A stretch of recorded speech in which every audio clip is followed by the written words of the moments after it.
Okay, so now we're going to talk about bottom survival postures from mount, just different ways to keep yourself safe and try to survive until hopefully you can escape.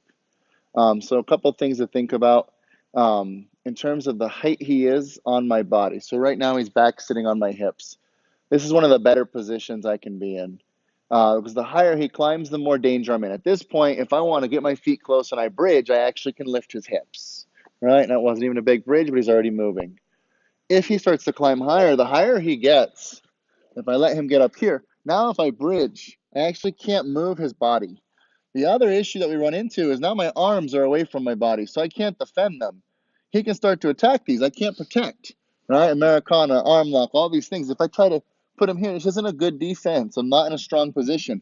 If I can keep him back on my hips, and I have like a frame here, say, like we were doing before, like we could have the elbow to the floor, frame on the hip, or we can do where our arms are just in. Either way, just something that prevents him from climbing up is going to go a long way because the higher he gets, the more at risk I am. So now let's talk about some of the postures we can use. We can actually make the frame. That's one of my very favorites. Elbow to the floor, whether it's between his leg or if his knees are tight on the top of his leg is fine. And I make a frame on his hip. This will make it difficult for him to climb high. Another option that's along the same things, we can grab both belt loops here, grab them, push them across his waist. This arm's now in a good, strong position. And again, I can just put my hand here to kind of make the frame. I can actually reach inside and grab his pant leg and make it difficult for him to move, right? So it's another option. If you're looking at more of some of the older school styles, some people like to just hold one on each collar, pull those elbows down tight to their body, which will prevent him from climbing too high. Some like to do a cross where they'll reach across on both sides and protect themselves this way. Um, all of them are good counters. It's just whatever you like to use.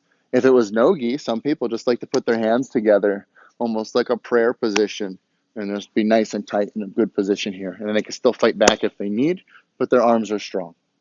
Okay, but either way, we need to find a way to prevent them from climbing high and from getting my limbs away from my body. Because for their submissions to work, for them to be able to attack, they want to be able to get either my arm or my legs away from my body whenever, from any position they're attacking. So if I can keep my limbs in close, they're strong. It's going to be really hard to take my arm away from my body now. So the closer I can keep them, the stronger I am. And the more difficult it is for him to submit me because I can protect the collar. I can also prevent the arm locks just by being here. All right, so these are just some things to think about when you're in these positions. The other thing we have to look at too is sometimes if he manages to get his hand in one of my collars, so whichever one he gets it in, actually I'm gonna have you do the opposite. So he puts his hand in the collar.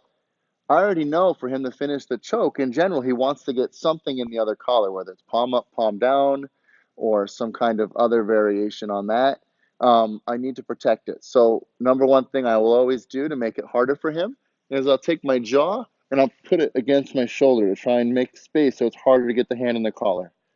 At the same time, if I turn to my side away from the way he wants to choke, so if he wants to put this hand in the collar, I need to hide it. To hide it, I just start to turn my body away.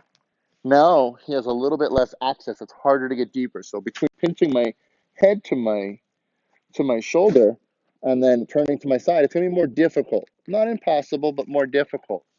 Add into that good posture. If I have my elbow inside, I have this frame here. He starts to put his hand in, pin, turn.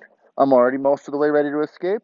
While he's busy trying to choke and dig his hand in there, I'm already starting to escape out my leg and make it difficult for him to finish. And hopefully I'll put him back in guard. Because once I'm in guard, it's going to be very difficult for him to finish that choke. And actually very risky because he'll be giving up an arm lock. So just different things to think about. Again, we can do stuff earlier too, like we were working on the um, trap escape rolls, where if I can pin his hand to his chest, this is another good variation. He can't choke me from here. He can't climb high from here because I'm actually making a frame on his hip with his own arm. And all of these are just options that we can use to escape, and it lets me set up right into that trap and roll, hopefully, to get to a better position. So just something to think about. Big thing is just don't push. Don't reach around and flail your arms. These are all things that put you at risk because they take my elbow away from my ribs. If I keep my elbow attached to my ribs at all times, I've already limited the number of submissions he can do to me, and I'm going to be in a better position. Keep the hands in as well, and now I'm even better positioned. So frame, grabbing the collars, cross collar gripping, any of these variations.